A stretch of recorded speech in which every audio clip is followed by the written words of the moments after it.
Hello everyone, welcome to Manju's Magical Work. இன்னைக்கு வந்து வீட் bead 5mm half bead 2mm bead அப்புறம் sugar bead வச்சு சிம்பிளான புட்டாஸ் வந்து எப்படி போகிறதுன்னு பார்க்கலாம். இதுக்கு வந்து பீட் நீடிலும் சீவிங் த்ரெட்டும் தான் யூஸ் பண்ண போகிறேன். ஃபஸ்ட்டு புட்டா எப்படி போகிறதுன்னு பார்க்கலாம். இதுக்கு வந்து நான் நீடிலில் வந்து ஒரு சுகர் பீடு, ஒரு வீட் பீடு, ஒரு சுகர் பீடு, ஒரு வீட் பீடுன்னு லோட் பண்ணி வச்சுருக்கேன்.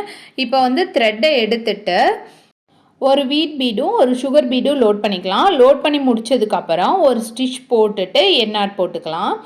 இனி வந்து திரும்ப வந்து சென்டர்லேருந்து த்ரெட்டை எடுத்துட்டு ஒரு வீட் பீடும் ஒரு சுகர் பீடும் லோட் பண்ணிவிட்டு க்ராஸாக வச்சு ஒரு ஸ்டிச் போட்டுட்டு எண்ணாட் போட்டுக்கலாம். ஒரு வி ஷேப் மாதிரி வந்து ஸ்டிச் போட்டுக்கணும். எண்ணாட் போட்டு முடிச்சதுக்கப்புறம் திரும்ப வந்து சென்டர்லேருந்து த்ரெட் எடுத்து ஒரு வீட் பீடும் ஒரு சுகர் பீடும் லோட் பண்ணிவிட்டு இன்னொரு சைடில் வந்து ஒரு ஸ்டிச் போட்டுட்டு எண்ணாட் போட்டுக்கலாம். இதுவே கூட நீங்கள் தனி புட்டாவாக யூஸ் பண்ணிக்கலாம். பட் நான் வந்து மேலே வந்து ஒரு 5mm half bead 2mm bead ஒரு சுகர் பீடு வந்து பிளேஸ் பண்ண போகிறேன். நீடில் வந்து sugar bead 2mm bead 5mm half பீடை வந்து லோட் பண்ணிவிட்டு சென்டர்லேருந்து த்ரெட்டை எடுத்துட்டு ஒரு 5mm ஹாஃப் பீடை வந்து த்ரெட்டில் லோட் பண்ணி ஒரு ஸ்டிச் போட்டுக்கலாம். பெரிய பீடாக இருக்கனால சிங்கிள் பீடாக தான் வந்து நம்ம லோட் பண்ணி ஸ்டிச் போடணும். அதுக்கப்புறம் வந்து 2mm பீடை லோட் பண்ணிவிட்டு ஸ்டிச் போட்டுக்கலாம். ஸ்டிச் போட்டதுக்கப்புறம் திரும்ப சுகர் பீடை வந்து லோட் பண்ணிவிட்டு ஸ்டிச் போட்டுக்கலாம். ஸ்டிச் போட்டதுக்கப்புறம் எண்ணாட் போட்டு கம்ப்ளீட் பண்ணிக்கலாம். ஃபஸ்ட்டு புட்டா கம்ப்ளீட் பண்ணிட்டோம். இனி செகண்ட் புட்டா எப்படி போகிறதுன்னு பார்க்கலாம். ரொம்ப சிம்பிள் தான்.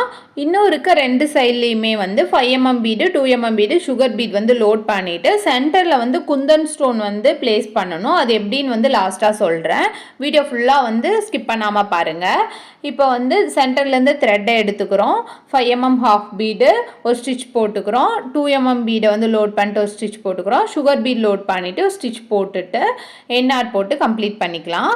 இனி வந்து சென்டரில் வந்து இந்த மாதிரி கம் வந்து பேஸ்ட் பண்ணிவிட்டு அதுக்கு மேலே வந்து இந்த மாதிரி ஒரு குந்தன் ஸ்டோன் வந்து பிளேஸ் பண்ணிக்கிறோம். இது வந்து பார்க்க ரொம்ப அட்ராக்டிவாக இருக்கும். இந்த வீடியோ உங்களுக்கு பிடிச்சுன்னா லைக் பண்ணுங்கள், ஷேர் பண்ணுங்கள், மறக்காமல் சப்ஸ்கிரைப் பண்ணுங்கள். தேங்க்யூ.